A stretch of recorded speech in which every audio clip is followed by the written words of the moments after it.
कर रही थी। मामा जानी, आज भी मुझे बहुत प्यारी कहानी सुनाइएगा। जी मेरा प्यारा बेटा छोटू, आज भी मैं आपको बहुत प्यारी कहानी सुनाऊंगी।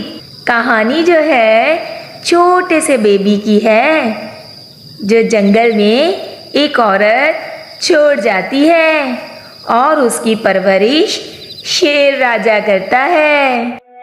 क्या करूं इस बच्चे का, इस बच्चे की वजह से तो मेरे सारे पेशेंट खत्म हो गए हैं। ऐसा करती हूँ, छोड़ जाती हूँ इस बच्चे को, पर यहाँ तो कोई भी आ सकता है। क्यों ना इसे दूसरी जगह छोड़ दूँ, ये सही रहेगा।